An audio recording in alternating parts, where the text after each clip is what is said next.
नींबू पानी। आज का दिन रोज की तरह था, पर बहुत गर्म था। यह पेड़ एक बड़े पेड़ के साथ लगा हुआ था, जो कि जंगल के बीचों बीच था। वह नींबू का पेड़ था और उस पर बहुत सारे नींबू थे। जानवरों को नींबू बहुत पसंद नहीं थे, क्योंकि नींबू का स्वाद बहुत ही खट्टा होता है। कोयल अभी-अभी घर पहुंची थी और शुक्रवार का दिन था, जिसका मतलब सप्ताह हो चुका था।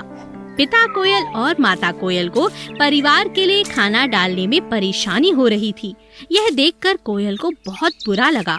वह अपने परिवार की मदद करना चाहती थी और उसके लिए उसके मन में एक विचार आया। माँ, पिताजी, मेरे मन में एक विचार आया है, जिससे हमारे सभी खर्चे निपट सकते हैं। बेटा, तुम अभी बहुत छोटी हो और ये सब सोचना तुम्हारा काम नहीं है। ये सब हम पर छोड़ दो और तुम अपनी पढ़ाई पर ध्यान दो। कोयल बहुत जिद्दी थी। हाँ, चलो बताओ। माँ, पिताजी, मैंने अपनी किताब में पढ़ा था, अगर हम सभी चीजों का इस्तेमाल करेंगे तो हमारा फायदा होगा। हाँ, ये बात तो ठीक है। हमें इस बारे में कुछ करना चाहिए। हाथी के माता पिता ने एक योजना तैयार की है। माँ, इस जंगल में आप ही हो जो बहुत अच्छा नींबू पानी बनाते हो। पापा, आप नींबू पानी बनाओ। ये तो हमारे परिवार के लिए है बेटा। पर क्या आपने इसे बेचने के बारे में सोचा है? पर क्या आप इसे बेचने की कोशिश कर पाए हो? नहीं, हमने अभी तक ऐसा नहीं किया। आप वादा तो कर सकते हो कि आप कोशिश करेंगे। ठीक है, हम कोशिश करेंगे। अगले दिन कोयल का परिवार नींबू के पेड़ के पास गया और 3 टोकरी नींबू लेकर आए।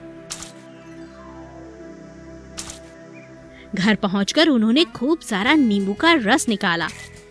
कोयल की माँ ने नींबू के रस में शहद मिला दिया ताकि वो थोड़ा मीठा हो जाए, और उसके पापा कोयल ने भी यही किया। गर्मी बहुत तेज थी और सारे जानवर बहुत प्यासे थे। कोयल के परिवार ने नींबू पानी बेचना शुरू कर दिया और सभी जानवरों से कहा कि इससे उनकी प्यास भी मिट जाएगी और उन्हें सभी चीजों पर छूट मिलेगी। सभी जानवरों को नींबू पानी बहुत पसंद आया, हालांकि उसका स्वाद थोड़ा खट्टा था। यह सब कोयल की वजह से हुआ था, क्योंकि उसे खुद पर यकीन था। हमें सभी चीजों का इस्तेमाल करना चाहिए, जिससे इंसान की जरूरतें पूरी हो सकें और फायदा भी मिल सके।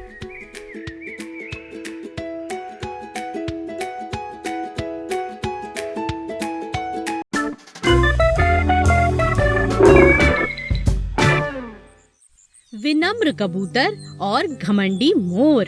एक बार जंगल में सारे जानवर बहुत खुश थे। छोटे जानवर एक दूसरे के साथ खेल रहे थे। मौसम बहुत अनुकूल था और सूरज की किरणें मध्यम थी और बारिश भी मध्यम हो रही थी।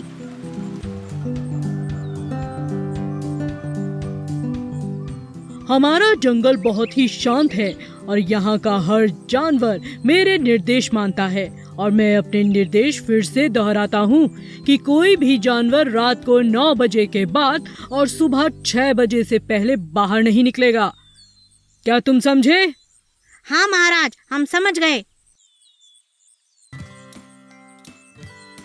बाघ और भेड़िया मुझे सारी खबर देते हैं, ये ध्यान रहे।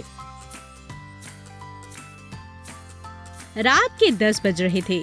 एक कमरे में कबूतर शांति से सो रहा था और अचानक से कोयल की आवाज आ रही थी। वह अपने कमरे से बाहर जाकर देखता है कि कोयल को क्या हुआ है। वह भूल गया कि शेर महाराज ने क्या निर्देश दिया था। मोर भी कोयल की आवाज सुनकर उसकी मदद के लिए जाती है। वे खुद भी शेर का निर्देश भूल जाती है। भेड़िया और बाघ ये सब देख लेते हैं और इसे याद रखते हैं। जब कबूतर और मोर कोयल के घर पहुंचते हैं तो देखते हैं कि उसके साथ एक दुर्घटना हुई है। कोयल ने किसी नोकीली चीज पर पैर रख दिया, जिसकी वजह से खून बह रहा था। उसकी मरहम पट्टी करने के बाद वे पूरी रात वहीं रुक जाते हैं।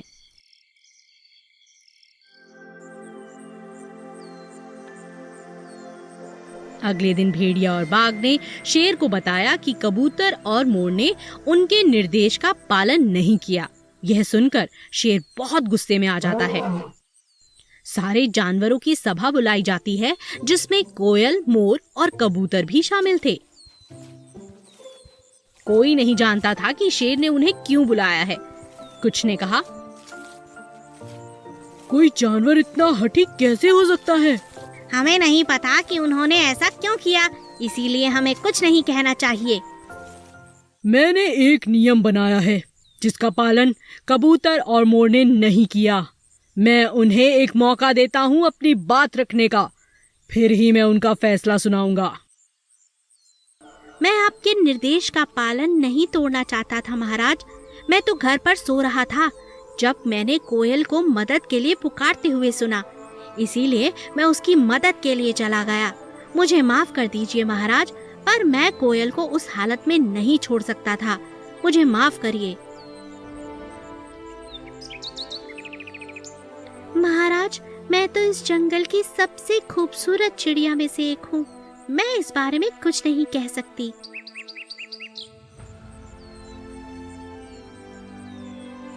मेरा निर्णय है कि कबूतर को बहुत सारे गेहूं की बोरियां दो, जो उसके और उसके परिवार के लिए साल भर चल सकें, क्योंकि इसने एक जिंदगी बचाई है।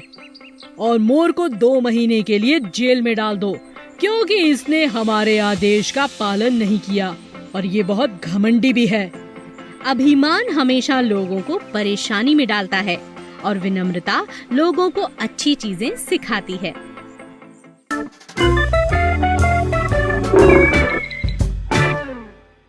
अच्छी आदतें। जंगल में एक पाठशाला है जहाँ जानवरों के बच्चे पढ़ते हैं, खेलते हैं और कुछ नया सीखते हैं।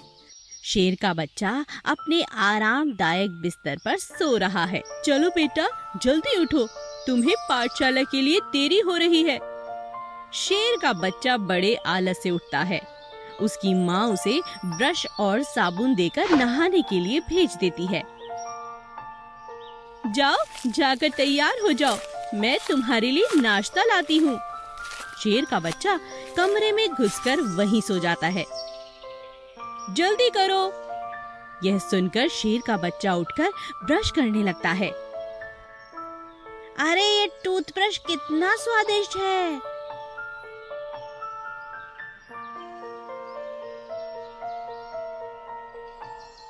ओह, अब मुझे कौन नहलाएगा? वह अपना मुंह धोकर बाहर आ जाता है। फिर वो किचन में आता है। मेरा खाना खाने का मन नहीं है। वह नाश्ते में छोटा सा खाने का टुकड़ा लेता है। उसने नाश्ता खाना शुरू ही किया था कि उसने देखा घड़ी में 9 बज गए हैं। अरे नहीं, मुझे पाठशाला के लिए देर हो रही है। जब तक माँ दूध लेकर आती है तब तक वो जा चुका होता है। ये लड़का भी ना। शेर का बच्चा पाठशाला पहुंचकर लंबी सांस लेता है। बच्चों, आज शाम को हम पाठशाला की सालगिरह मनाएंगे। खेल प्रतियोगिता रखी है जिसमें तुम सभी को भाग लेना है। यह सुनकर सारे जानवर खुश हो जाते हैं। बहुत खूब, चलो खेल के मैदान की तरफ चलो। सारे जानवर खेलने में मगन हो जाते हैं, पर शेर का बच्चा नहीं खेलता। वो एक खेल खेलने की कोशिश करता है पर हार जाता है। वो नहाया भी नहीं था और उसे अपने आप से बदबू आ रही थी। जितने भी जानवर थे उनमें से घोड़ा सबसे तेज था। हर खेल में भाग ले रहा था, फिर भी अभी तक चुस्त है। कुछ खेल जीत जाता था तो कुछ खेल हार जाता है, पर फिर भी उसके चेहरे पर एक मुस्कुराहट रहती है। शाम को सब जानवर पुरस्कार वितरण समारोह के लिए आते हैं। शेर के पिताजी समारोह के मुख्य अतिथि हैं। हर जानवर का बच्चा किसी न किसी खेल में भाग लेता है, पर शेर का बच्चा नहीं। शेर अपने बच्चे को बड़ी निराशा से देखता है और उसका बच्चा भी। समारोह के बाद शेर और उसका बच्चा घर चले जाते हैं। पिताजी, मुझे माफ कर दो, मैं जीत नहीं पाया। बेटा, बात जीत हार की नहीं है। अगले दिन शेर अपने बेटे को जल्दी उठा देता है। फिर वो दोनों मिलकर घोड़े के घर की तरफ जाते हैं और घोड़े को दूर से ही देखते हैं। घोड़ा सुबह जल्दी उठता है, अपने दांत साफ करता है और अच्छे से नहाता है, स्वादिष्ट नाश्ता भी करता है। वो मुस्कुराते हुए चुस्त दुरुस्त और तरोताजा महसूस करता है। बेटा, तुम घोड़े से बिल्कुल भी कम नहीं हो। कमी तो तुम्हारी बुरी आदतों में है। अगर तुम सुबह सुबह ही नहा लो तो तुम तरोताजा महसूस करोगे। अगर तुम अच्छे से खाना नहीं खाओगे तो तंदुरुस्त और ताकतवर कैसे बनोगे? याद रखो, कभी भी मैदान में खेलने से मना नहीं करना चाहिए। पिताजी, अब मैं समझ गया हूँ। मैं भी चुस्त और ताकतवर रहना चाहता हूँ। मैं वादा करता हूँ, रोज इन अच्छी आदतों का पालन करूँगा। स्कूल का वार्षिक दिवस है और शेर फिर से मुख्य अतिथि है।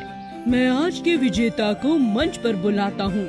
वो है हमारा शेर राजकुमार। शेर का बच्चा पुरस्कार लेने के लिए मंच पर जाता है। शेर उस पर गर्व महसूस करता है।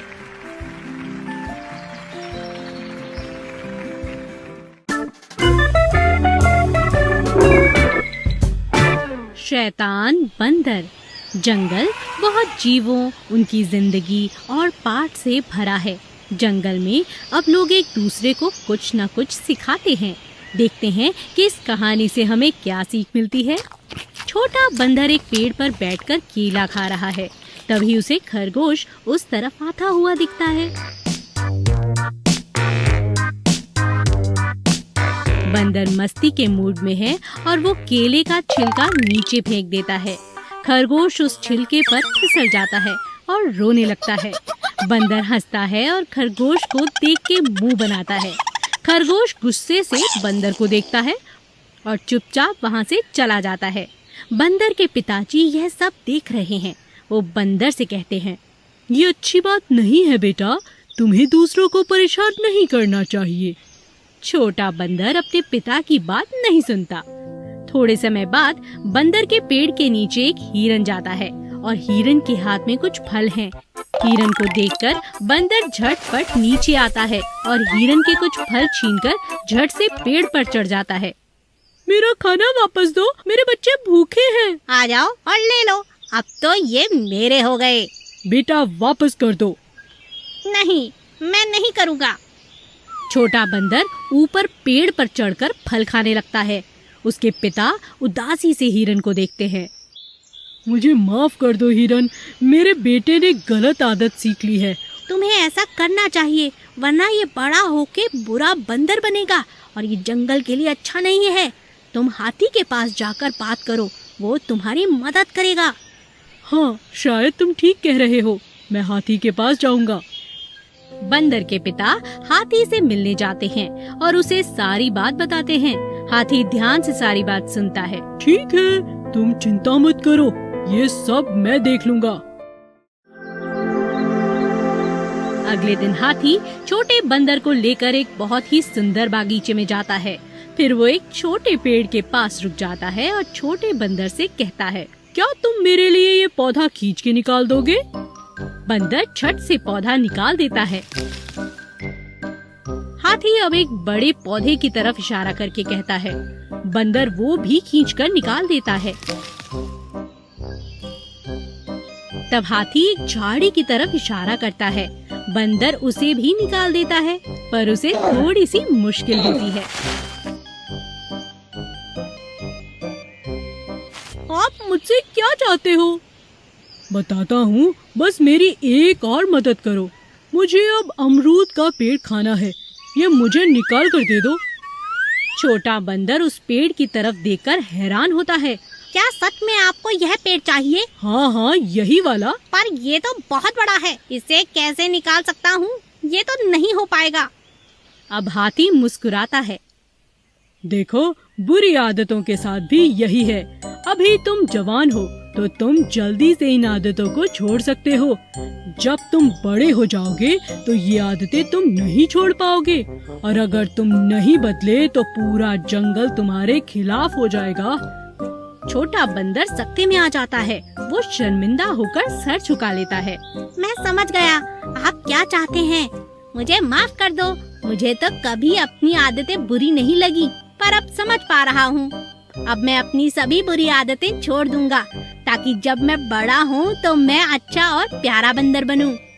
हाथी इस बात पर हंसता है और बंदर की पीठ पर थपकी देता है।